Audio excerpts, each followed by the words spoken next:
And sometimes when you're walking by faith, sometimes you just got to start walking and trusting God. So I had to first go downstairs and tell my wife I ain't working no more. I hadn't lost my job. How did that go? But the first thing she told me, she said, Chris, I already know when you told me you were displaced, you wasn't going back.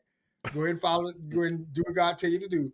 They gon' have barbecue. They gon' have barbecue. They gon' have barbecue. They gon' have barbecue. Get your barbecue on. Get your barbecue on. Get your barbecue. Welcome to the Barbecue Therapy Podcast. My name is Tavis Bryant of Yago Ham Barbecue. Have you ever stood around a smoker or a grill and felt the world fade away? Now that's barbecue therapy. Welcome to the Barbecue Therapy Podcast. My name is Tavis Bryant, and today we have Chris Joyner, aka the Dapper Pitmaster, founder of CJ's BBQ and More in Charlotte, North Carolina. From 20-plus year banking career to full-time pitmaster, signature crack wings, smoked oxtails, and a preferred vendor for the Carolina Panthers and Formula Drift, Chris combines faith, family, and fierce flavor. Let's dive in. Welcome to the show. I got one rule: make yourself at home. Speak freely. I have zero sponsors. Absolutely. I appreciate you having me on. I was excited about it. And anytime there's an opportunity to talk barbecue and smoking and being a pit master and what it's all about and being able to share and help people, that's what I'm all about. So I want to have some fun along with it. I like to say putting a purpose with the party. Yes, definitely. And I appreciate you coming on. And I try to do things different, ask different questions that most people don't ask. Usually people ask the generic questions, but I've tried to formulate questions to help people and educate people, as well as promote the people that come on here for their hard work. And you definitely, based on your credentials and all that you've done, the proof is in the pudding. The hard work does pay off. We're going to take us back to your upbringing. Was barbecue part of your childhood, or how did the grilling weave into your life growing up? Barbecue was definitely part of my childhood, but I didn't know it at the time. It was always like I was surrounded by key things that kind of inspired me. But when I was young, you're a kid, you don't think about that kind of stuff.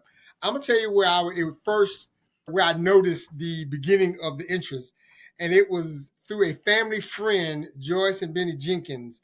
Mr. Jenkins, we would always go over to their house, and Mr. Jenkins had a Weber grill in the back. And I noticed every time we would go over there, rain, sleet, or snow, this man was barbecuing every weekend. And we weren't over there every weekend, but it was almost like every time we'd be over there, he would be barbecuing. But as a kid, we were just over there playing with their kids. I didn't think anything of it. Mm-hmm. But I grew up where my mother and grandmother, Rosa Joyner and Georgia Scott, taught me how to cook. Just taught me how to cook Southern cuisines and everything. And that's where I got my foundation for cooking and my love for cooking. And as I matriculated, I graduated out of high school, and I graduated from South Carolina State with a BS in marketing degree. And I went on and got my master's from Webster University and matriculated into banking. Mm-hmm. I always had the love of cooking. But then I would probably say in year 2010, that's when God he basically said, okay, you're gonna do this thing full time, but I need you to do a couple things. Mm-hmm. And I had to get my confidence up. I was like, man, how am I gonna do this for a living? But he placed me in certain situations to where I had to practice cooking for free for people. So my kids grew up, they were in their activities and stuff. I would do the concession stands all the time. I would cook, and then I'd have my ears to the ground listening. Mm-hmm. And then as I was involved in church, I was very involved in cooking just about everything at church. And I just listened to what people would say. And they would always give free, you need to open up a restaurant. And I did that for close to about 15 years until 2018 is when, as I was still working at Wells Fargo, I had my smoker, which I affectionately call Zelroy. Mm-hmm. And I named that after two very important people in my life. My grandfather, which his name was Zelly Scott, and my deceased father-in-law, Mr. Leroy Lipsy. Mr. Lipsy he had the best barbecue I've ever eaten. Still to this day, his is still better than mine. I'm just going to give him that love. He barbecued all the time, and I used to love eating his barbecue, and I loved it. And my grandfather always inspired me, listen, go after your dreams, get whatever you want as long as you can afford it, and don't worry about what everybody thinks, step out on faith. And I just combined it, so I wanted to honor them, and I named my smoker, affectionately call it Zelroy. So they're both names. And so I started basically doing catering on the side. Started with families, grinding out there, hustling, and it kept growing and growing. And I was like, man, this thing is getting pretty big. And so in 2022, my plan was to work that whole year, save up enough money, and buy me a food truck. I didn't know anything about food trucks. I said I was going to buy it, and then I was going to plan me an exit strategy out of working in the bank. But little did I know, back in March of 2022, I was displaced from my job. I could have found a way to go back, but when I hung up the phone with my manager, and I'll never forget this, and I tell this story all the time. As soon as I hung up the phone, God told me, he said, you will never work for anybody else in your life. Go get your food truck. And I'm sitting there saying, I'm upstairs in my office. I'm like, how am I do that? How am I do that? And sometimes when you're walking by faith, sometimes you just got to start walking and trusting God. So I had to first go downstairs and tell my wife I ain't working no more. I hadn't lost my job. How did that go? But the first thing she told me, she said, Chris, I already know when you told me you were displaced, you weren't going back. Go ahead and follow it. Go ahead and do what God tell you to do. And so we sitting down thinking, how do we do this? How do we do this? And so we looked at our resources, and I was able to get the money from resources we already had. And I actually had to do a lot of research. Now, keep in mind, I didn't know anything about professional catering. I didn't know anything about a food truck, not anything. And this was in March. And so I tapped into my current resources. Who do I know that's in the business right now? So I started asking them questions, doing research. I had to decide, okay, what type of pickup truck I was going to get. What's the towing capacity? What size of a trailer I'm going to get? What do I need in it? And after I've done all the research, I was blessed to be able to find this guy. He lived in El Paso, Texas. And I met him on Facebook in one of the chat rooms. And they do have some scammers up there in Texas that they sometimes you'll get taken for your money. But I put out there I put out on one of the chat rooms, I said, in search of a 18-foot trailer, someone to build it and so on. A lot of people responded. A lot of them were iffy. But this one guy responded and said, hey, I could do it for you. And he reached out to me. He said, as a matter of fact, he said, let me give you my number. I called him, talked to him. I told him my expectations. He said, I tell you what, I just built the same trailer that you're looking for a business in Raleigh. And I live in Charlotte, so Raleigh's not that far away. So he said, and so the first thing the Lord told me, he said, why don't you just pick up the phone, call them, and ask them, are they pleased with the trailer? I didn't know these people. So I did that. I reached out. They had the exact same trailer that I wanted.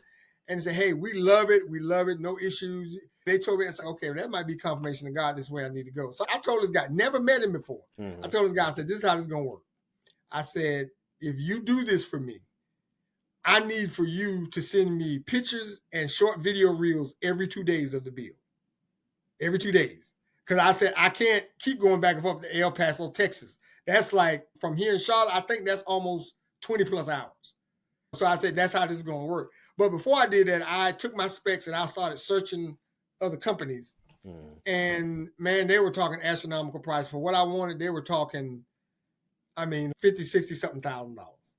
I was able to, this guy made me, and I didn't believe him, but this guy said that he could build my exact food trailer, the one that I sent you the picture of, with everything that I wanted in it for $26,000.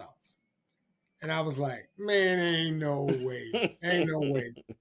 And he said, no, I can do it. And then I'll be honest with you, he did something that this type of person I am. If a person that I'm getting to know volunteers truthful information that they didn't have to share, I'm more apt to trust you more. So he said, hey, I want to earn your business. He was a new business and he made a couple of trucks. He said, listen, I'll build the trailer. He didn't even require that I have a deposit. Oh, wow. Didn't even require that I have a deposit. I said, Lord, is this you? He just said, just keep following me. I said, okay. So this guy was building my trailer, and I'd already had planned. I said, listen, I can't pay for it to be delivered, so I'm going to have to drive up there, which I really did not want to do. I did not want to drive. That's a long way. So he said he could have it for me in 45 days, which is really fast to build a trailer, but he committed to it. But it took him a little long. It actually took him 60 days, which is still fast. So he felt so bad. I didn't feel bad at all. He felt so bad. He said, I tell you what, I'll deliver it to you. I said, listen, I don't have any money. I got just enough money to pay you. I said, I don't have any money. I said, I'm going to have to come get it. He said, no, I'll deliver it for free. I was like, what? I'm sitting there, and all I can do is, all this God, listen, I'm a man of faith. I hold my faith on my sleeve, so I have no shame. You can't tell me God is not good. So I'm saying God is moving things out of the way, putting people. So he finally said, hey, I got it done. This trailer, this man built my trailer with logos on it and everything. It was built in Mexico, driven across the border to El Paso, Texas, then driven from El Paso, Texas to my front doorstep. And I didn't have to pay this man until he got to my front door. Now, part of calculated risk is trusting. Exactly. Now, I did a lot of trust exercises in my journey. So now I'm able to help people so they don't have to do that. So when someone calls me and say, hey, Chris, we follow you. We just want to pick your brain and help you out. Can you tell us how to? I'm more willing. And what I tell them is don't do this, because I had a lot of hiccups and mistakes along the way. But long story short, I got my trailer in August. I got it registered. I wasn't able to put it in use until 2023, but it has taken off and I hadn't looked back. That's great. That's great. It's definitely stepping out there like that is not for everybody. So you got to definitely make sure that God is telling you to do that. So exactly, I'm telling you the disclaimer. That's right. That's Your right. story might not. That's right. People need to understand God gives one person a vision. Mm-hmm. He gives multiple people dreams, but the dream is the engine that pushes your vision. So you can't get upset if someone is not feeling the excitement for your vision and they're not excited about it because that's not their vision. Mm-hmm. And don't worry about who's not rocking with you. Be happy and thankful for the people that are rocking with you. Exactly. Exactly. And everybody got their own individual journey, and favor ain't fair. Exactly.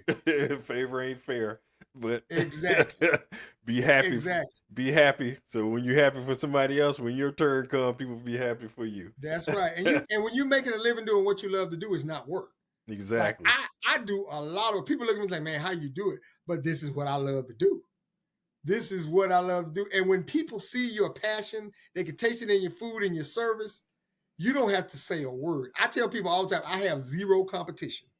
And that's not because I'm cocky, I think I'm better than that, but I understand that there are lanes to this thing called in smoking. There are lanes to it. I suggest people find your lane and stay in it. You can go as fast as you want in one lane. You can go as fast as you want to slow. I have no competition. I want everybody knows my motto. I want everybody to win. If I can help you, I'll help you. I don't believe if you do something copying off of me, I don't care. One thing God bless me with, I got a plethora of ideas up here. I release a few every month. I do something different every month. But you got to find what you do best and master it. Master it. Don't worry about what everybody else is doing. You master what you know how to do. Even if you only know how to do one thing, be the best at that one thing. That's it. Whatever your business is, you got to have a specialty. You can have 6 products, but out of those 6 products, 1 or 2 of those things got to be a specialty. And for me, it's my smoked oxtails and my crack wings. Those are the 2 main things that bring business in. And then they see all the rest of the stuff and they think, oh, okay, so he can do this. Yeah, definitely. Describe for me, you said you got a custom built smoker and your trailer. Describe that setup, your smoker and the trailer that you have. My smoker, and I say this strongly and with pride, my smoker is designed to work for me. Now, it's not a custom offset smoker. I smoke on my smoker indirectly. It doesn't have a smoker box on it, but I do it indirectly. But I also have my custom smoker made in a way that I knew I was going to be catering. So my smoker that's probably like a 400-gallon smoker, but it has a long galvanized tray in the bottom of it where you can put coal and wood in it. And it's long enough to do it indirect. And then I also have a gas line running into it. So a lot of times when I go on sites, I do some cooking on site, but a lot of times I do cooking off site and I bring it there. But I don't cook with gas at all. I don't cook with gas at all. I use that gas line as a big warmer box. So that's why I've done caterings as small as 25 and as large as 1,200. Big tailgates. And so when I do that, when I have the food sitting there, all of it can get on my smoke and it can sit there. I turn the gas on and it keeps it warm. But see, I have other smoking apparatuses that I use to cook it. But when I'm on site, I'm efficient and I'm ready to go. And that's how I have my smoker set up. Now I got a typical offset smoker my guy is going to be making for me here within the next 8 months. Mm-hmm. But I want to have an official offset smoker as well. But as far as my food trailer, I have an 18-foot food trailer with a 6-foot porch. And basically my smoker is on the back of my 6-foot porch. And so that means I got like a 12-foot box. So inside I got everything. I got a food warmer, 2 refrigerators, 2 deep fryers, 3-bay sink with a hand wash. I have electric warmers I have inside of it. I have an AC, a vent. It's quite comfortable for me. It's more than what I need. I also have a generator and a 100-gallon gas tank on it. Now, the funny thing about it, I don't do a whole lot of cooking in my trailer. It's usually once I cook it and get everything done, I load it into the warmers, go to my site, and I'm able to, my lines, I can kick out food probably in about 2 to 3 minutes per order because my food is already ready. So it's like, you tell me what you need, take your payment, bam, it's out of the window. It's going. And that's how I keep getting more requests to come because I can kick my food out. A lot of food trucks, they have to cook for theirs there. So the only thing, if I do cook in it, I might cook French fries, fish, or chicken, but that's rare. And certainly that's just rare. But it's 18-foot, I think it's 18 foot by 8 feet. Oh. So it's 8 foot wide, 18 foot long. Okay. That's a nice size.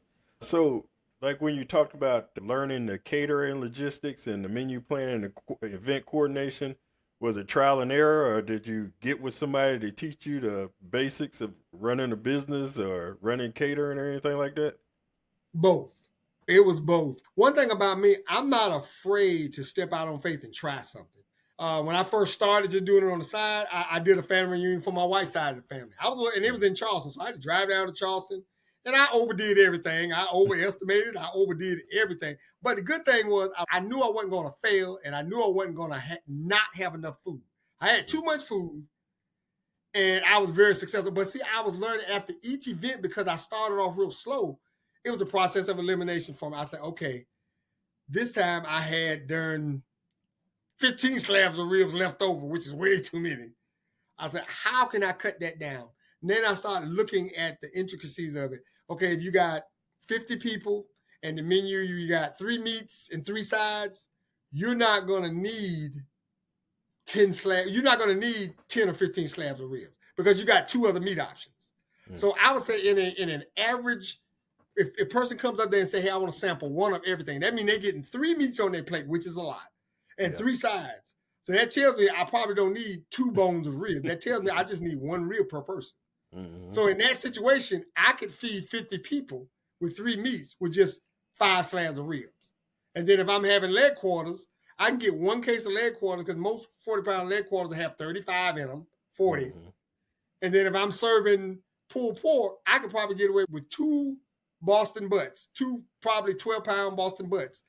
And that could feed, that's more than enough. So it was a process of elimination. And then also, I had other friends that was in the business that were like really fancy catering. I don't want to get into the fancy stuff. I'm barbecue, but they basically set me down and said, okay, this is how you really want to look at it.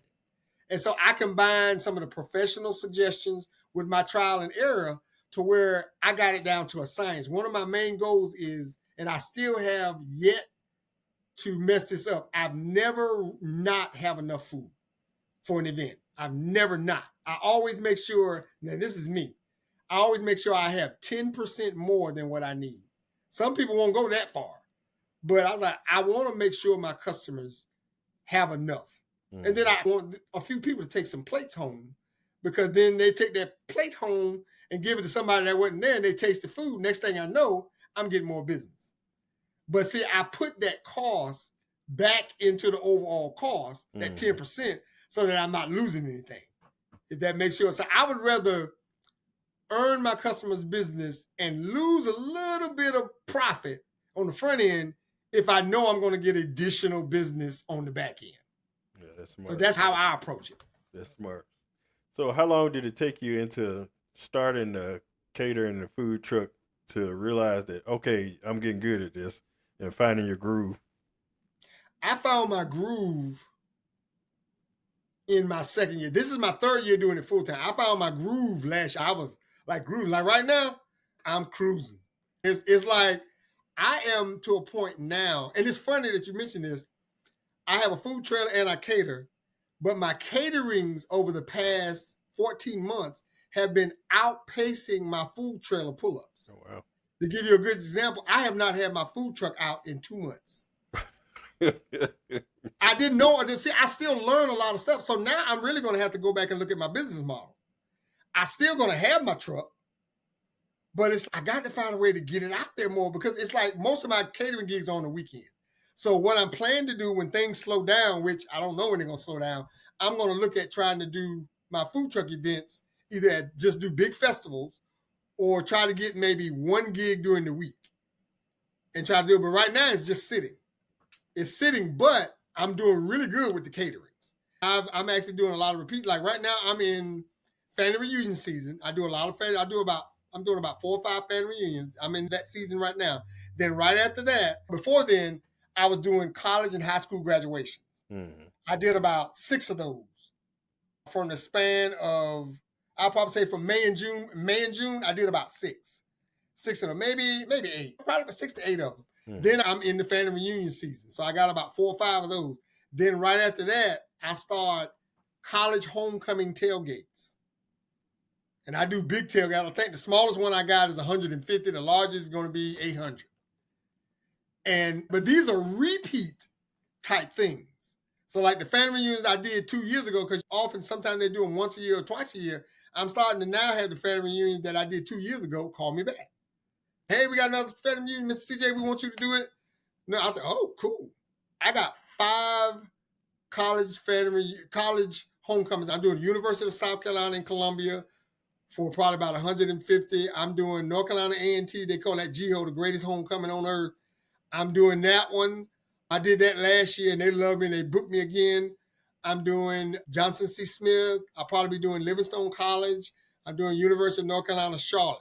So I got 5 big ones. They start in September and they end in November. So that's closing out my year. And then after that, I started doing holiday stuff. And then I'm revamping and getting ready to go into the next year. So it's like I got to figure out a way to get my trailer up and running because I'm leaving money on the table. Technically, that's guaranteed money with the catering and the food truck. You don't know what's going to happen. So that's the money that you are getting is good because it's guaranteed versus you don't know what's going on. So that's but working. See, now I can be very selective with my truck. Just like I just got invited to something called Soul Fest here. I've never been, but they say it's going to be like 5,000 people there. Oh, and they're only inviting 5 trucks. I just got an email like today. But I've been working all day today. I'm going to bed. I'm just start fresh in the morning because I've been on the phone all day. I picked up 2 new caterings. One is in 2 weeks. One is in 3 weeks. Mm-hmm. So that's additional ones I'm adding for this month. September's already booked. September, October, November, and December are booked. Oh, wow. All the way out with caterings. And so now what I'm trying to do is squeeze the truck in there. I'm choosing big events, festivals, and stuff like that. So that I'm trying to end the year strong because there is a slow period that if you don't have enough business going, there's a slow period that usually starts in December and it goes all the way through March. Mm-hmm. But I'm hoping each year it gets better for me. So it won't be as slow this year, but it'll pick back up. But it's a grind, a constant grind. That's the way to do it. Get it while it's available because you never know when it is going to shift, like you said. How did your marketing degree fit in when it comes to running a business? Oh my God. It's so interesting you asked that. And I tell this story all the time. I graduated with a marketing degree at South Carolina State in 1992. Never used the degree once in banking. In my entire professional career, never used it once. Went back and got my master's in business administration for Webster University. Never used anything with my BS in marketing or my MBA while I was working in banking.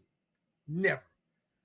I didn't start using it until I started my business. And I was sitting there thinking, why the heck I went to college? And then as I started my business, I'm doing all the marketing. You see everything on Facebook, and I'm not a professional. I just learned everything myself. So you go out there, it's gotten better from the very first year I started, but everything on social media, that all the reels, the pictures, and all that, I do all of that, all the marketing, all that kind of stuff. I do all that myself. And I'm like, where am I learning that? And once again, I told you I'm a man of faith. That's when God said, well, I gave you this vision 20 years ago. I had all this planned. He said, you were going to get everything you need from your marketing degree, from your MBA, and I don't want you to apply it to the jobs where you're working for somebody else. I want you to apply it working for yourself. And everything that I learned in South Carolina State and Webster, I am using in my own business today. I didn't see it until now. I was like, wow, that is deep. That is deep. So that's where I get all of my creativity from. And I do it all in. I've never built a website in my life. I built my own website. But they make it so easy now. They got tutorials on it. I'm like, okay, I'm going to build this thing. And it's not the most professional, but if you go out there, it looks pretty nice. But I just want to get it started. I say, I'm going to tweak it as I go along. But I learned all of that from then, and I didn't apply it until now. And I was like, wow. I said, this is really something. This is really something. Yeah, most stuff I'm learning how to do this is from YouTube. I'm in the since I have a 15-month-old, I'm in the room with her most of the time. So YouTube be on, and I'm just learning. I'm just learning. I call it YouTube University. Exactly. That's what I call. I learned, man. I learned how to put an alternator in my car going to YouTube.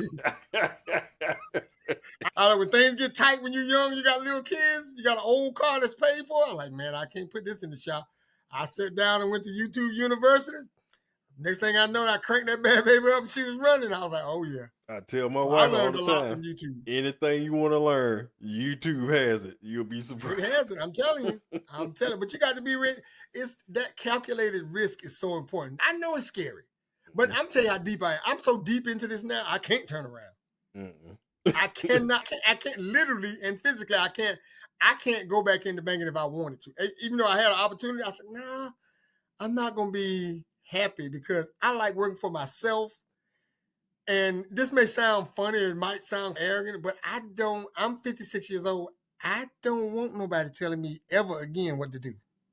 I'm at that point. You can't tell me I don't want to work for nobody else. Don't tell me. I'm running my own business so that I can be my own boss. And then I want the people that work for me, I want you to be able to enjoy yourself and have fun because I worked in environments where it was stressful. I'm like, if you come work for me, it's not going to be stressful. That's one thing I can promise. You may work a little bit, but it ain't going to be stressful. It's not going to, I say, I want to make sure you have fun. I want you to laugh, but I want you to do your job. Now, one thing, I don't allow anybody to tell me what to do, but you can suggest or ask. But this is my vision. This is my baby. Every time I go out to do a catering, I have a front plan and a backup plan. So I am prepared for anything and everything to happen. I'm prepared. Now, my people that work for me, they might not see it, but I always get to my events 2 to 3 hours early. And they're like, why are you getting there that early? I say, you got to prepare for the what ifs. I'm prepared when I go there, but there's always one or two things like, okay, what if I got to go buy some ice? Or I break a spoon or something. I got to go and go get a spoon. But I prepare for that. Just the little stuff. And my success, besides my food, my people telling me that my food is great, but my success truly comes in my prep work. Because I can get to a catering, be there 2 hours, and if I'm catering for 200 people, they'll look at me and I say, okay, if I get there at 10, the food is supposed to be ready to serve at 12, and I get there at 10 and the food is ready at 12, the first thing that my contact would tell me is like, how in the world you get all this food done? And I don't never tell them I prep a lot of stuff, so when I get there, all I'm doing is warming it up on my big smoker with the gas line through it, but it makes me look like a champ. And people are like, wow, your food, and they always say your food and your service is exemplary. Like the model of my business is all of my food is blessed and highly flavored. And I go by that. And I take pride in that, in getting positive feedback and hearing my customers say, hey, we definitely locking you in. Yeah, that's definitely good. You're earning a reputation now. Yes. Which is good. And it's funny that I work in banking. I work in the fraud department for Bank of America, and I've been doing that for 18 years now. So I understand that banking grind. Yeah. I spent maybe about 3 years at Bank of America. I spent about maybe 17 or 18 years at Wells Fargo. Yeah, definitely. But I'm Legacy First Union. Oh, okay. Yeah, but what advice would you give someone wanting to start their own food truck or catering business? Just a few tips for them. I will say anybody that wants to start that, they had this dream several years ago, but they never acted on it. They just kept dismissing it. I'll get to it. One of the most painful things in the world is regret. And what I tell my kids now, I'm 56, but I don't have any regrets about my life. But if I could do anything over, I would have started this business when I was in my 20s. And the reason why I said that is because the mistakes I made along the line when I started this business in my 50s is that when I fall down, it's harder for me to get up and recover because I'm older. I tell this story all the time. I said, young people stumble, old people fall. Mm-hmm. So what happens is it's harder for me to recover from mistakes now that I'm in my 50s because I know I'm closer to retirement. But if you're young, if you fall down, make a big mistake, you can get back up quicker. Start swinging earlier. So whatever your dream is, as soon as it hits you, start putting your plan together and working your plan then. Don't be afraid to step out on faith. And stop worrying about what other people will say when you do this. Your job is not to worry about what other people will say. The vision that God gives you, remember, is only for you. You're the only person that's going to understand it. And never share your vision with anybody that are dream killers. That's including your family. You can have a vision and your family might not even understand it. Mm-hmm. And sometimes you could be just so high, motivated, and excited. Man, I thought about this. I talked to this person. They said they'll do this. All I got to do is this. And then you're so excited you want to tell somebody, like, man, I'm getting ready to start my food truck. All they got to say is, what the heck you going to do that for? And that crushes you. Mm-hmm. So now you got to put up a protective wall, a protective and a respective wall. You want to be protective, keep people out of it that's not going to lift you up. But then you want to be respectful when you exclude people. Because people you may have to exclude would be your closest family members. Oh, that's true. Sometimes it's your children, your mother, your father, your wife. It might be any of those, but you got to respectfully block them out from stealing your energy. Because your energy can be stolen if you allow it to be stolen. Definitely. But if you're going to be an entrepreneur, I don't care what you're selling, whether you're selling barbecue, pencils, shoelaces, tennis shoes, or dreams. There is one thing that I learned in banking, that if you're in sales, a lot of people make the same mistake. They will go out and do a sales pitch and sell that pencil. Tell you all the things that pencil can do, how cheap it can be, and all that kind of stuff. And then they'll leave that customer with the sales pitch and walk away with the hope that customer will call them. But they forgot to do one simple thing, and that's what every salesman 50% of the time forget, and that's to simply ask for the business. You have to ask for the business. So for me, everybody that I come encounter with, in the back of my mind, they are a potential customer. Now, I don't want to be that person that every time you see me, I'm trying to get business from you. But in the back of my mind, if I meet you, if I'm talking to you, I'm thinking, okay, is this a customer? And then God always reminds me, he'll let me know if that person could be a potential customer and when I need to do a sales pitch. And so when I do a sales pitch, I start talking about, oh, I heard you mention such and such. And then I'll talk about, instead of selling your product to that individual, talk about what problem you can solve for that individual using your product. So like in my case, if I talk to somebody, we just shooting the breeze, we say, hey, this, that. I got this family reunion coming up, man, and we're trying to get this thing pulled together. I say, oh, you got a family reunion coming up. I said, I cater. So I said, one of the things that I do, and I'm thinking from their perspective, is I can do full service catering. I say, I know a lot of times you're doing these family reunions, you have Uncle Ray there, and he's doing all the cooking, but he misses out every year on the family function because he's back there cooking. I said, every now and then you got to give Uncle Ray a break. I know it may cost a little bit more, but what I can do is take all that away. Give Uncle Ray a break and let me take that trouble from you and let me do the full service catering. I give you everything that you need. You won't have to do anything but pay me. I do the cleanup, I do the serving, I do the cooking, I do everything. Give Uncle Ray a chance to fellowship with the family. I said, because at family reunions, the people that's there in 2025 might not be there in 2026. So why don't you let me take that off the plate? What I did was lay a platform, lay it out on the table, and told them what problem I could solve for them. They don't look at it as a cash transaction. They look at, this man just made a good point. Now what they're going to do is go back to the family. Hey, I met this guy, CJ. He said he can do this. And Ray said he really didn't want to cook on the grill this year, but he'd do it if he have to. Now you can go back and tell Uncle Ray, guess what? You don't have to do that this year. We found somebody to take care of that. So you got to describe to them what problem you're going to solve selling your product to them. That's good. That's good. I like the way you put that too. Oh, yeah. That's good advice for people out there. So make sure y'all listening to that.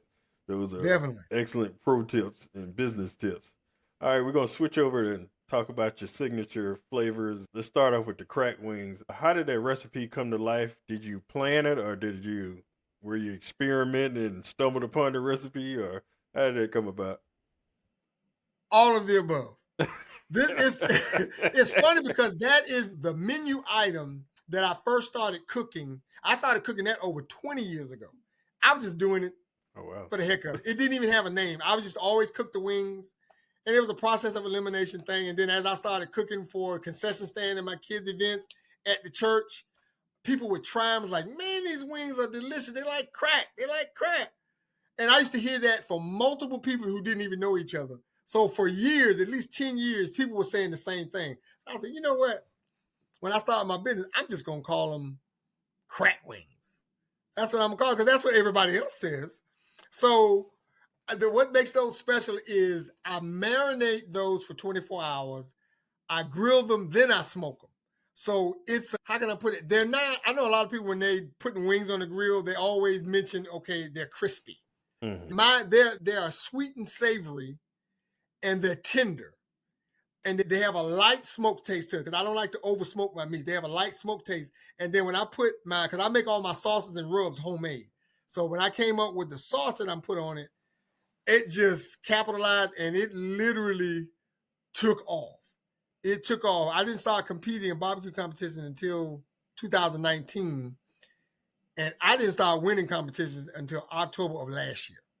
And I won my first competition with my crack wings this year at the Country Style Cook-Off. And that just blew my, that's where you have, that place, it had over 10,000 people in it. It was 50 participants, and I beat them all. I beat them all with my crack wings, but that's one of my signature meats that I do. I sell probably on average, at least anywhere from 1,000 to 2,000 pieces of wings a week. Oh, wow. At least. That's just catering. I remember, imagine now, I haven't had my food truck out. Now, when I do my food truck, it triples. If I pull my food truck out this weekend, I would have a huge crowd out there, because actually me not being out there creates a demand. It creates it. Like I have my cousin, when you coming back to the spot? I said, I'm trying. And so I'm trying to set a date in August for me to come back. But every time when I come back, I always have a great day. Parking lot was filled, because they know, oh, hey, Chris ain't gonna be here, so we got to buy some extra food to put some in the freezer. So I love that. So that's why I cook triple the food. But my crack wings are some of my best sellers. My customers love them. They're a little different than most people's wings. And I try to be different. That's one of the most important things to me. I try to be different in everything. The way I cook, the way I present myself, the way I speak, the way I market. I try to be different. If you notice, I'm a little different than most pitmasters. I'm a little bit different, but I love that. I love being unique, because there are millions of people out here doing what I'm doing. So I got to be unique as I'm staying in my lane. Exactly. And it makes you stand out, because if everybody doing the same thing, they're going to blend in together. So there's no, if you see that one person, okay, he's more professional. He got his business in order. He talks professionally. He's respectful. He's respectful of my time and other people's time. And that goes a long way with people. People don't realize that, especially when it comes to time management.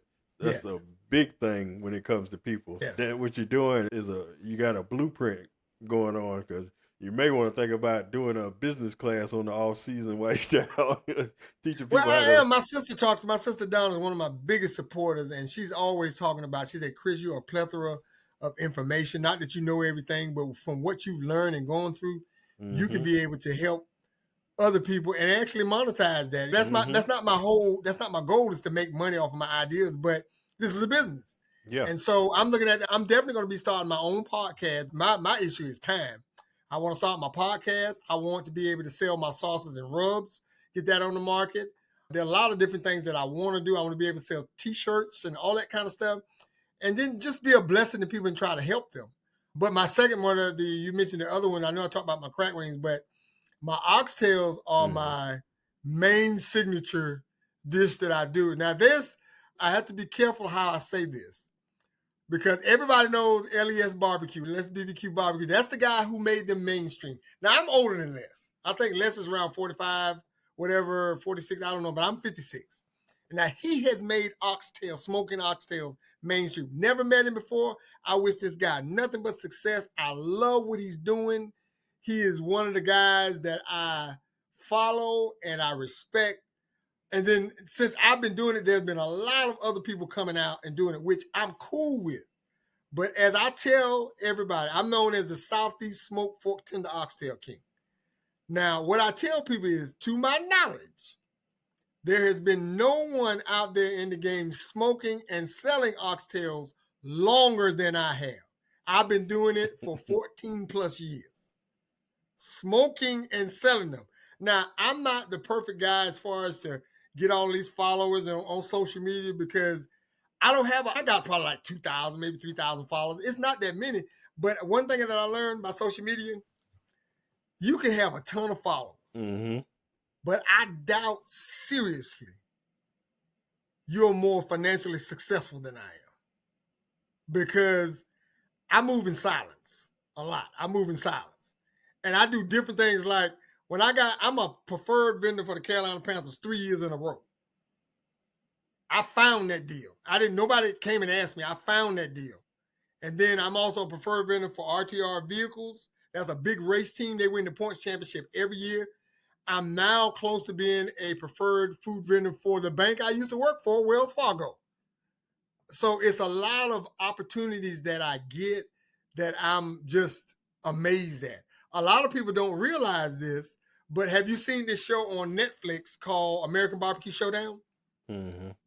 Okay, I was the alternate on season 2.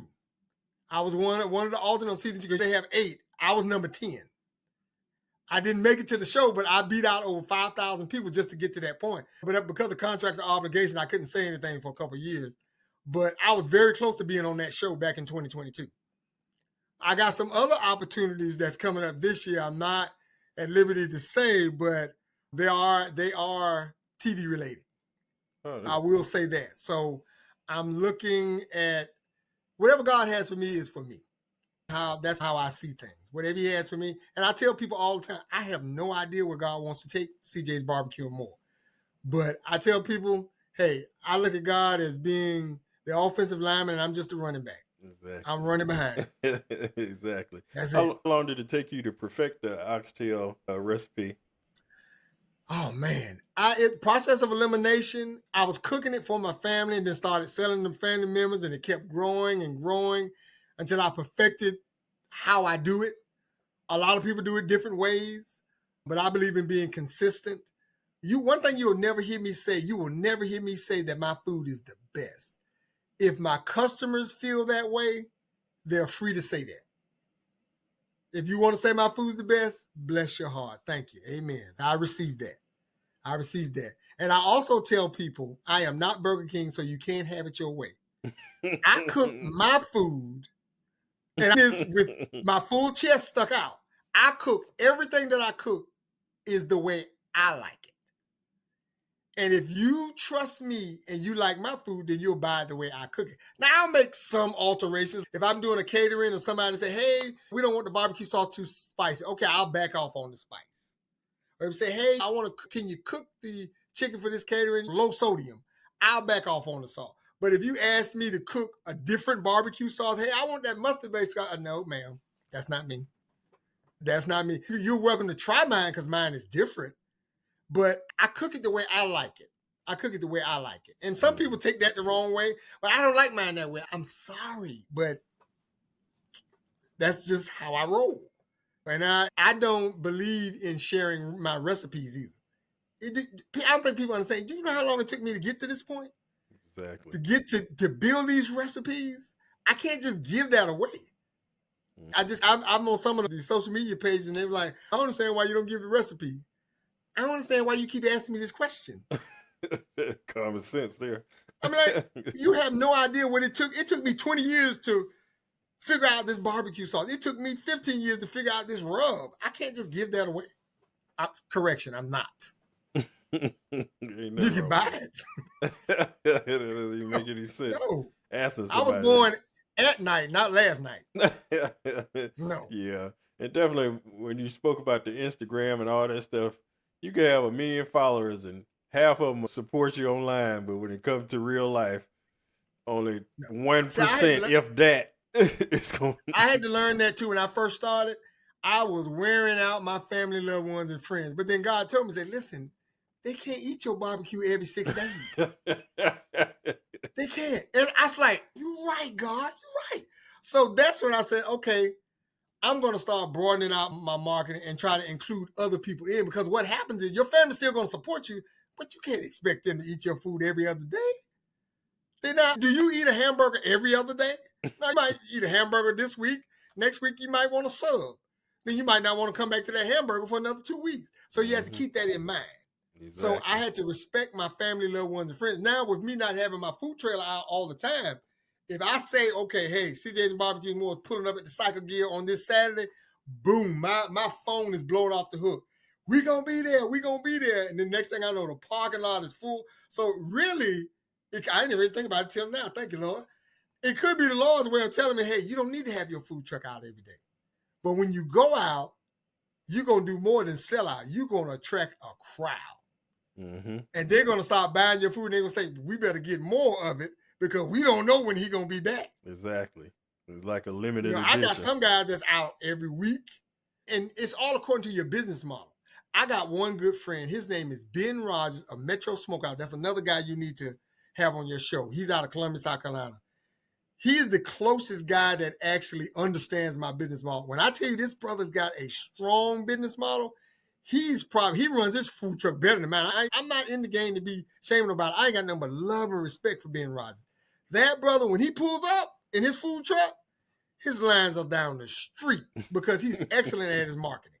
His food is great. His presentation is great. And I got a lot of other friends that's in the game, but I respect the ones that are most closest to me. And then there's another one, Wesley Wilson, a Wild West Fusion. He's out of Greenville, South Carolina. He's got a nice business model. But there are a lot of other pitmasters out there that do well, that I met through competitions, that these guys are great. We are all friends and we all support each other. Yeah, that's how you got to be. I mean, like I said, it's like an expressway. There's 6 lanes on the expressway. Everybody just pick one and go. There's money out there for everybody. So. I mean, definitely. There's no competition out there. We're going to switch over to your faith. Faith plays a big role in your business. How does that manifest in your daily operations and your mindset? I credit my mother. See, I grew up in the projects. We didn't have a whole lot of stuff, but I'm not saying that to be ashamed, or I'm not saying that to be disappointed. If I had to do my life all over again, I want to do it the same way I did it. But the one thing that my mother, and God bless her soul, she's still living. My mother is 81 years old. Oh, wow. The sweetest, I'm going to tell you, that was my first girlfriend. Still my girlfriend. And this woman, the most important thing this lady ever gave me was when she introduced me to Christ. And when I learned that at some point in your life, you're going to be the only thing besides God that you can rely on. And it's going to be some of the loved ones that you have that are not going to be here. So you got to learn how to stand on your own 2 feet and walk by faith and not by sight. My mother taught me that. And so that's why I'm not afraid to try anything. I'm not afraid of any man. I fear God. I have a loving fear of God, but I trust the process. I trust God's word. I trust all his many promises. And I have no shame in saying God is the head of my life. And if that offends anybody, Oh, well. I don't care. Oh, well. I really don't. Like my grandma had an old saying in her house, if you don't want to serve God, don't hinder me. But as for me and my house, I'm going to serve the Lord. And that's how it's going to be. And that's one of the many reasons why I'm so successful in my business, because I'm not ashamed to talk to my customers and let them know. My customers know I love God. I do that because it's important to acknowledge that you're not successful by yourself. Mm-hmm. Your source, you've got a source, and my source coming from the Lord. That's where I take no credit for anything I've ever accomplished in my life. I am here because God has blessed me. And I say this all the time. If he doesn't do anything else for Harold Christopher Joyner, he's done enough. He's done enough. If he pushed the button and say, all right, Chris, I want you to come a little high and come on home, I'm ready. But I always tell God, I'm ready, but I ain't in no rush. Now, if somebody else, I'm ready, but I ain't in no rush. That's right. But God is the center of my life and the reason why I'm here. And I thank my mother, Rosa Joyner, for that. All right. And you've been married 30 plus years and have 3 adult children. How have they been involved in the business, and what legacy do you hope to leave for them? Oh, man. I have been married to my beautiful queen. I affectionately call her my black coffee, no sugar, no cream. I know for a fact I get on my wife's nerves. I know. She drives me crazy. I have to check the warranty policy on her every now and then. But I know. But I love my wife. I'm in love with my wife. I stay in trouble. And this has been a journey for me because, as I said, the calculated risk in the very beginning when you start, you got to do a lot of things you didn't want to do. Doing a lot of things out of your house, taking over the kitchen. So I know that bothers her. I do. And I'm working on that. But my wife supports me. Now, my wife and my children, my youngest son, he's more involved with it. I just had to actually take him back to college, to school, because he plays football. But my older 2 kids, they're out of the house. My daughter is a nurse in another state. My son lives in Charlotte, but he's on his own. But we just took our youngest back this year. So my youngest worked with me more in the business than anything else. But my other 2, they all support me, but they've never really been like physically involved. Mm-hmm. But they pray for me. And if I need them, they're there for me. My main goal, I want my children to see me at age 56, still working hard. And even at age 56, going after the dream that God instilled in me, mm-hmm. so that when I'm dead and gone, they can have no excuse for not being able to chase their dreams. That's my goal. I want my children and my wife to be proud of me. I do. That's very important. I've worked hard for somebody else all my life. I make mistakes all along. I'm not the perfect husband. I'm not the perfect father. But the one thing about being a Christian is that when you make a mistake or you sin, you just ask for forgiveness and God cleans the slate. But my family has supported me. I love my family, and I just hope that they're proud of me. And I hope to leave a legacy of hard work never stops. Exactly. And then if you want to be successful at anything in life, you have to be willing to sacrifice something. I've never met anybody that was great in anything that didn't sacrifice something. Exactly. And I sacrifice a lot. I get in trouble, but I know my wife loves me. I know my family loves me. But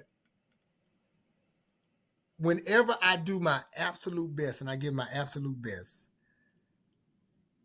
I'm comfortable in laying my head on the pillow because I did my best.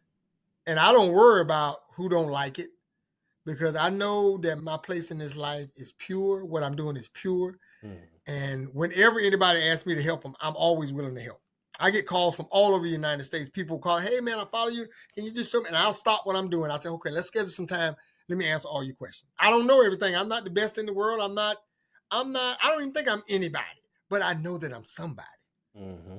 I know that there are a lot of people that know about CJ's BBQ and More. There are a lot of people that know about the Dapper Pitmaster. I'm good. I don't care if 1 or 2 people know about it. But I know that I've done my best. I've left my mark. And I want people to know that Chris is a hard worker. He loves what he's doing, and he's willing to help somebody. Exactly. As long as you're satisfied with yourself, you might not be perfect to people, but you're perfect for your family. You're perfect for your wife. You're I perfect for try your to be. kids. I try to be. Hey, I understand that. I'm 49 and I'll be 50 next year in February, and I got a 9-year-old and a 15-month-old, so I'm Hmm. at the beginning. So, Did you say 15-month-old? yes. Woo! I just got married. It'll be my 2-year anniversary in a couple of weeks, so I just got recently got Oh, okay. married. Yeah. Yeah. You still have them kind of late. It's still all good. It's still all good. Yeah, she keep me young, so I'm not mad Oh, at definitely gonna keep it. you young. But that's a great thing. That's a great thing. Exactly. That makes me work harder, not be reckless, but be smarter and take risks, but take smart risks because Yep. I have to keep them in mind and keep my wife in mind. So I Yep. definitely got to have a legacy for them in everything I do. Share with us. You mentioned about the preferred vendor for the Panthers and the race car. Share some tips with us on if someone's going to pitch to try to be somebody's preferred vendor. Okay. With the Panthers, I sought that opportunity out. With RTR racing vehicles, with RTR vehicles, they sought me out for the first opportunity. Now, what I did was, and people might not believe this story, Mm-hmm. but pretty much every day that I wake up, God tells me something to do. He'll tell, and he literally told me when I woke up, he said, okay, I want you to find some way to get in contact with the Carolina Panthers. I was like, man, how am I going to do that? I don't know anybody. He said, just listen to me. And then when I thought about it, when I just took a deep breath, Mm-hmm. I had a friend that I went to college with that's a retired police officer. He drives the golf cart for the Carolina Panthers. He's just driving folk around. And so I said, let me just reach out to him. I told him, I said, listen, I'm trying to get some opportunities with Carolina Panthers. Do you know anybody that deals with the food trucks and catering? He said, I don't know. He said, but let me check around. So that was on a Monday. He called me back. He said, hey, I found somebody, and she's a nutritionist for the team. She said, but she handles the catering and the food truck. I said, okay. I told her about you, and she said to give you her email address. So I got her email address, and I got this sales pitch that I do in email. We can talk through that, but it's a way that I introduce myself, basically. And I'm paraphrasing. I introduce myself, tell her some of the things I've done, tell her what I can do. Like I said, what problem I can solve for them. Then I send her a couple of pictures of my actual food. I send her some reels and clips of stuff on social media. And I told her who I've done caterings for, and then I gave her a list of references. And I was like, okay, I done did all I can do. The very next day, she emailed me back. She said, oh, wow, this looks great. Do you have time next week so we can have a conference call? And I was like, wait a minute. I was like, okay.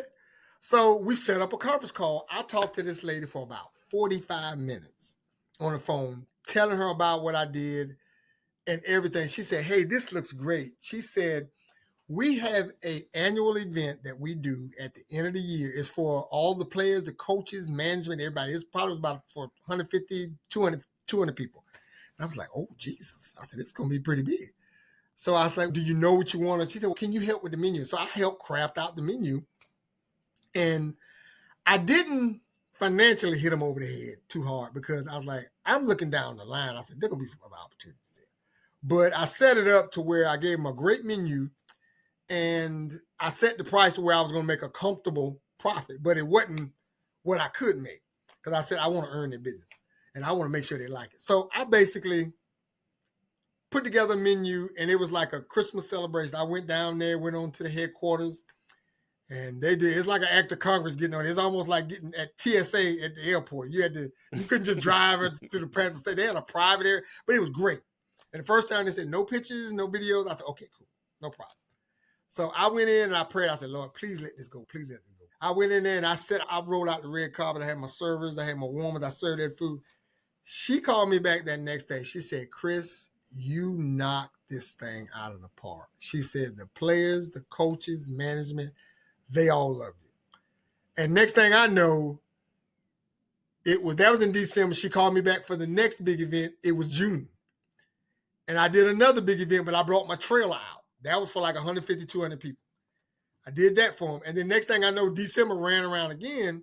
And next thing I know, I'm a preferred vendor for the Carolina Panthers. They call me every time they need catering for a big event. And so that's how I got locked in with them. I got their phone number. One time she called me like 7 o'clock in the morning. And said, hey, I know this is short notice. Can you do something yet next week? Yes, ma'am. Yes, I can and will. And so they know that they can rely on me to actually do that. So that's how, and that relationship just formed to where she picks up the phone, call me, I call her, hey, you got anything going on? Hey, give me a few days, I'll let you know. So I'm looking to hear from them real soon because I usually do about 3 events with them. Now with RTR Vehicles, they are a Formula Drift 1 racing team, national team. I don't know nothing about racing. I don't know. But this man found me on social media. He just saw me, and at first thought it was just like a junk email that he was playing around. And I emailed him back. I was like, this for real? Don't waste my time. No, hey, give me a call. And I spoke to the guy. He said, hey, this is what we're looking. We just won the points championship. The headquarters is in Concord, North Carolina. And he said, we want to do a big celebration. People are coming from all over the United States to celebrate our guy winning the points championship. Mind you, I don't know nothing about racing. So he invites me down to tour the place. And I was like, good gracious. And I may be saying this wrong, but I know that they're tied with the Ford Motor Company. And they, like the limited edition of the Ford Mustang, I think Ford sends that Mustang to RTR and they revamp it. And then Ford sells it. So it's like it's almost like a pimp my ride type of thing. A lot of people don't even know they exist. But I was like, wow, he took me into the studio, their shop. I was like, whoa. And then he was basically showing me some 2026 model Fords. He said, this hadn't even brought out yet. So I'm sitting there, he said, you can't take a picture. I said, I'm going to take a picture out. I said, trust me, I won't do anything. She said, we can't release this until today. But what we want to do, we want to have a big spread with all of the top barbecue you sell for 250 people. I was like, 250. He said, we want you to bring everything you got, your food trailer, all your smokers and everything. He said, we want the block be lit up with smoke and everything. So I went and did it. I was like, Lord, I need your help on this one. I knocked that thing out of the park so bad. This guy calls me for every every year they win the points championship. I did that same catering for them again at the end of the year because they won the points championship the second year. Right now, he said they're tied for first right now. So if they win the points championship, they always call me to do their national championship catering. So it's like, I love that. I love that they trust. He said, man, we used to deal with this other barbecue company. And I forgot. Before we even closed the deal, he wanted to try the food. So I said, yeah, I do a taste testing. So I went and I laid out the red carpet. Normally when I do my taste testing, I do charge a fee, but it's not to make any money. It's just to cover the cost. So he said, I said, how many people? He said, about 10. I came in there at lunchtime and I had everything professionally. I had it in containers, everything warm. I bought brisket, ribs, pulled pork, mac. I brought everything. Fed the whole shop. That man, he said, you got your card reader? I said, yeah. He said, we're going to pay you right now. He said, I said, you for real? He said, we're going to give you a deposit right now. He said, this food is ridiculous. I said, wow. I was like, I'm owning something here. Owning something here. But I said that to say this. When you get a catering, when you do a corporate catering, don't just do it and say, hey, I'm glad I got that opportunity. You got to think down the line. Even past getting the next opportunity. I came up with the term preferred vendor. Because when I deal with the Carolina Panthers, I just came out and told her, I said, listen, what do I got to do to preferred vendor? She said, you already won. We calling you all the time. So when they give me that permission to say that, I was like, can I say that? Said, yes, you can say that. So that's why I say preferred food vendor for the Carolina Panthers. And I did the same thing for RTR, the race team. They told me, listen, we're going to call you all the time. I said, can I say that I'm a preferred vendor for you guys? You can say that. And both of them said, if you ever need a professional corporate referral for the Carolina Panthers or RTR Vehicles, it's nothing but a word. So I haven't had to use that yet, but I have that in my repertoire. So if I get another bigger company and they need to have proof that I'm connected with the Panthers, I'm connected with RTR, I got somebody just on phone call that I can call both contacts no matter what time of the night it is. That's how close our relationship is. I built that relationship with God's help, and that's how I want to keep it. Every 30 to 45 days, I pick up the phone and call them. Or either I send them a text, hey, y'all good? You straight? Anything coming on the pipeline? Because I do that so I don't have to wait till the last minute. Mm-hmm. But hey, if they got to get, I had one time the RTR called me and I couldn't do the gig. It was a big gig too. It was, and I had to refer it out. That crushed me because I couldn't do it. But it was because I was at the country style cook-off. I was already at a big event. I was booked. See, I compete down there, and I was like, I can't get. He said, yeah, I know you compete. I said, but we're gonna see if we can find you somebody. But I was like, Lord, please don't let this man ask me to do a catering. I can't do it again. It was big. It was big. It was like a 5-figure deal. It was big. It was big. It was big. But that year I was at Country Style Cooking. They allowed us to sell stuff down there, so I still made money down there. But it's like the Country Style Cook-Off. Yeah, Man, I don't listen. see how y'all do that, dude. That's a lot of people coming through there. And listen, at the same time. Brother, listen, I'm telling you, you have got to find a way to get down to the Country Style Cook-Off. Where you reside at? Where you at? I'm in Atlanta. Oh, man, please. There's so many Country Style Pitmasters in Atlanta. Oh, my God. You got to come. It's always the Saturday before Father's Day. That's an event that, I'll put it this way. I got to be dead and gone for me to miss that event. I got to be dead and gone. I don't care nothing about a Memphis in May. It ain't got nothing on Country Style. And I said, when you have 10,000 people coming from all over the United States, it might not be advertised nationally, but trust me when I tell you, over 10,000 plus people come to that event every year. And this was my first time. I started competing in 2019 when it probably had maybe 1,000 people there. And now it's over 10,000 people. This year was the first year because they cover ribs, chicken, salsa rub, but I won the whole thing for chicken this year. I won. My crack wings won. I hit him in the head. And that was the first time, boy, I boo-hoo crying. And I was like, man, it took me 6 years. But Country Style, shoot. Boy, I was watching it on YouTube, and I was watching the people do it and stuff like that. I've been watching it for the past, I guess, when he started doing more social media and stuff like that, that's when it took off, which was a good move because I've been watching it for the past few years and stuff he do around his house and all that, the little family cooks and stuff like that.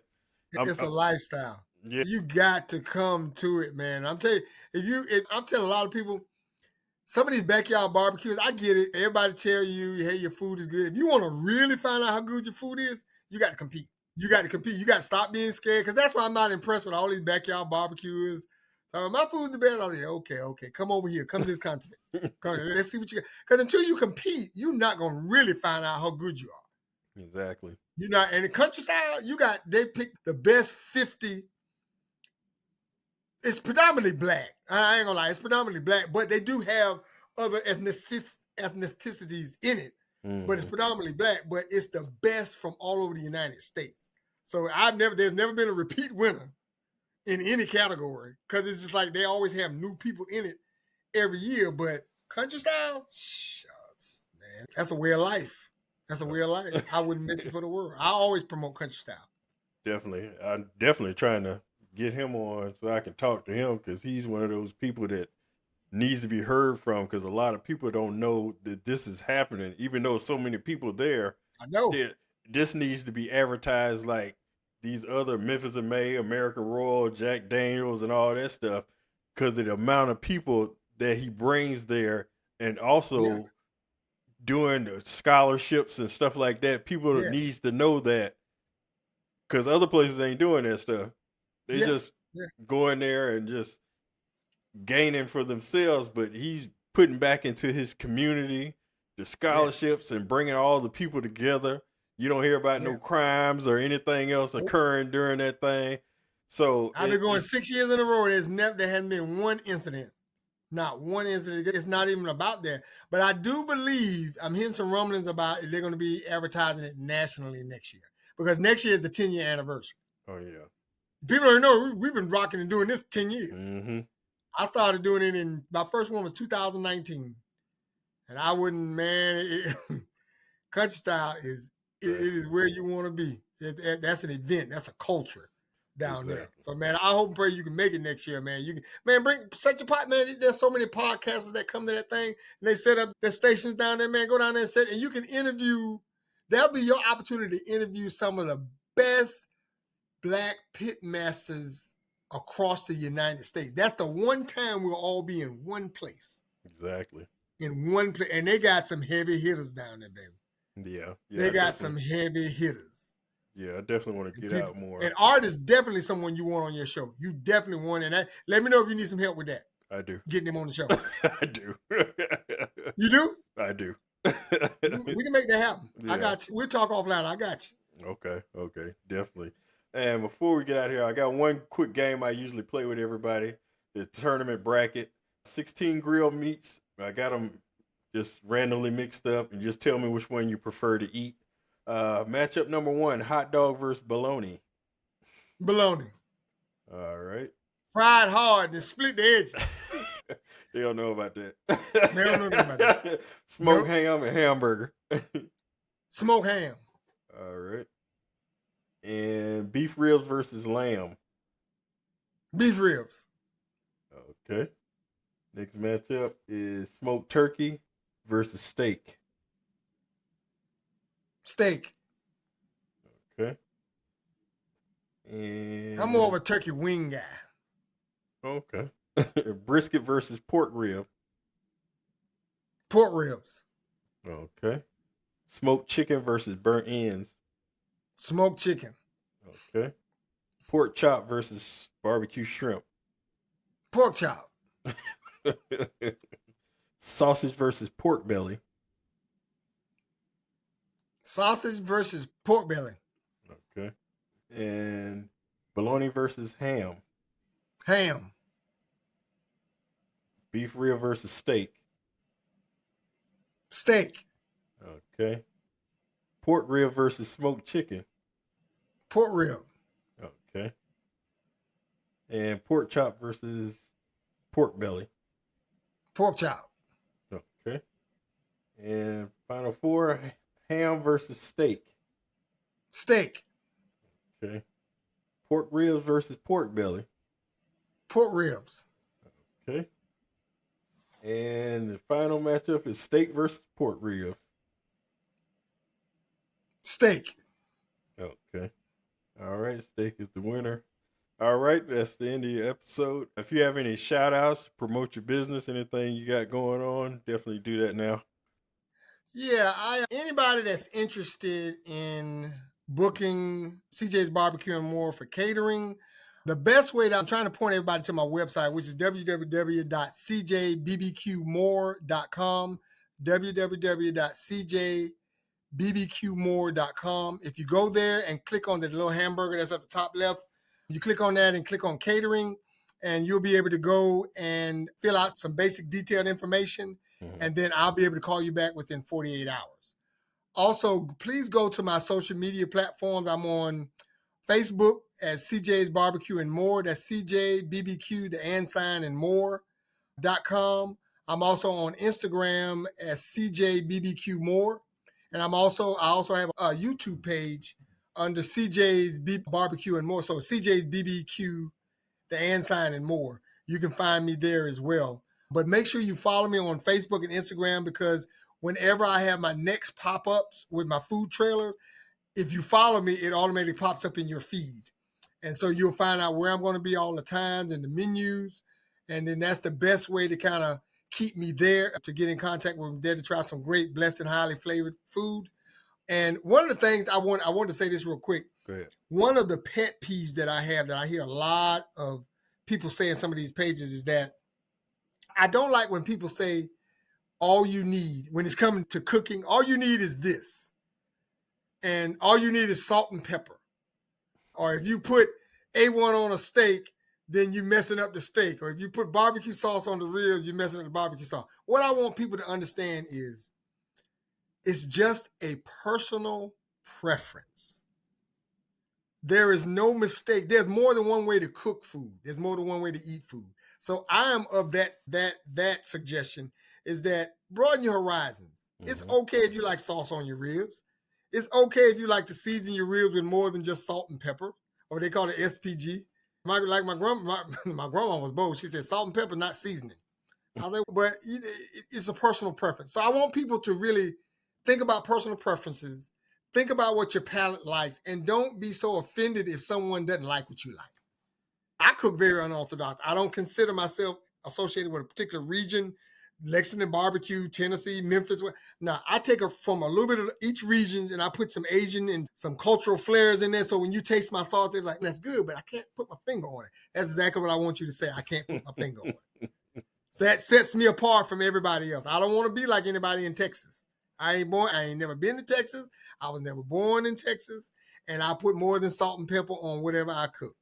That's how CJ's BBQ and More rolls. And always remember, all of my food is blessed and highly flavored. All right. On that note, thank you for that episode. Thank you for joining us on another episode of the Barbecue Therapy Podcast. My name is Tavis Bryant. Please tune in to YouTube, Apple, Spotify, Amazon, and any streaming platform near you. Please pay the secretary on your way out, and we'll see you next episode.